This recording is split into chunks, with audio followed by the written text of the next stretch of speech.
Assalamualaikum warahmatullahi wabarakatuh. Perkenalkan, nama saya Amindah Hoiraitunisa. Saya berasal dari Universitas Muhammadiyah Pringsewu Lampung dengan prodi Pendidikan Bahasa dan Sastra Indonesia. Saya di sini mendapatkan tugas untuk menjelaskan mengenai keterampilan berbahasa. Sebelum saya menjelaskan secara terperinci dan secara keseluruhan mengenai keterampilan berbahasa, banyak orang yang di luar sana bertanya dan menanyakan, apa sih yang dimaksud dengan keterampilan berbahasa itu sendiri? Keterampilan berbahasa adalah seni tentang berbicara yang dimiliki seseorang. Berbicara atau berbahasa yang dimiliki seseorang bisa secara alami maupun dengan menggunakan metode latihan secara khusus.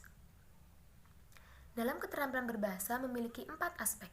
Yang pertama menyimak, yang kedua berbicara, yang ketiga membaca, dan yang keempat menulis. Baik, saya di sini akan menjelaskan sedikit pengetahuan saya mengenai keterampilan berbahasa. Yang pertama, menyimak.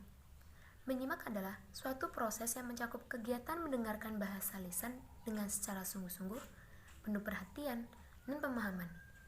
Dalam proses menyimak, kita juga dapat memperoleh informasi, menangkap isi atau pesan, serta dapat memahami makna yang telah disampaikan kepada si pembicara. Dalam proses menyimak terdapat 2 sifat. Yang pertama secara interaktif, dan yang kedua secara non-interaktif.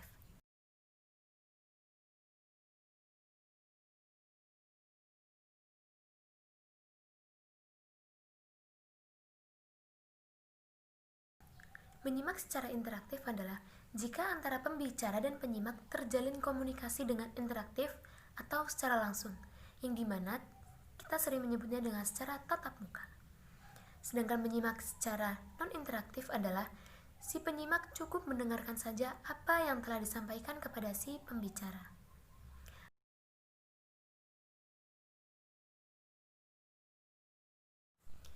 Keterampilan berbahasa selanjutnya, berbicara. Keterampilan berbicara dalam garis besar terdapat 3 situasi dalam berbicara. Yang pertama, interaktif, yang kedua, semi-aktif, dan yang ketiga, non-interaktif.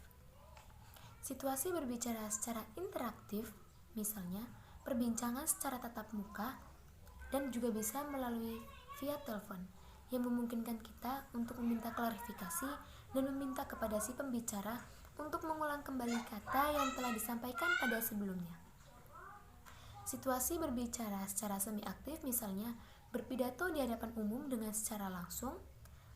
Mungkin dalam situasi ini para penyimak tidak bisa meminta interupsi kepada si pembicara. Namun si pembicara dapat melihat para penyimak melalui ekspresi tubuh mereka maupun ekspresi wajah mereka. Situasi berbicara secara non-interaktif misalnya berpidato atau berbicara di televisi maupun di radio. Keterampilan berbahasa yang selanjutnya, membaca. Keterampilan membaca adalah keterampilan reseptif dengan bahasa tulis. Keterampilan membaca dapat dikembangkan dengan secara terpisah maupun tersendiri dengan keterampilan lainnya. Seringkali keterampilan membaca dapat dikembangkan secara terintegrasi dengan keterampilan menyimak dan keterampilan berbicara.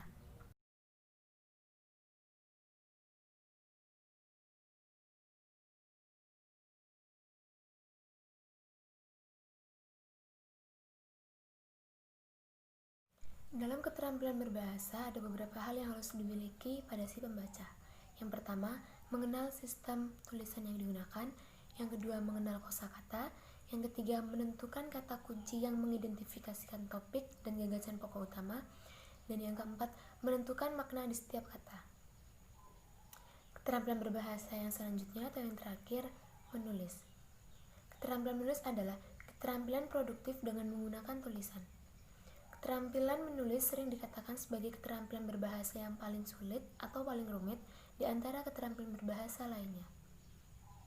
Ini bukanlah karena keterampilan menulis hanya sekedar menyalin kata maupun menyalin kalimat, melainkan keterampilan menulis juga dapat mengembangkan dan menuangkan pikiran-pikiran dalam suatu struktur tulisan yang teratur dan menggunakan struktur kalimat yang tepat dan jelas pada si pembaca. Dan itu saja yang dapat saya sampaikan, kurang lebihnya saya minta maaf dan kepada Allah saya mohon ampun. Semoga dengan apa yang saya sampaikan bisa dipahami dan dimengerti. Sekian dari saya, wabillahi taufiq wal hidayah. Wassalamualaikum warahmatullahi wabarakatuh.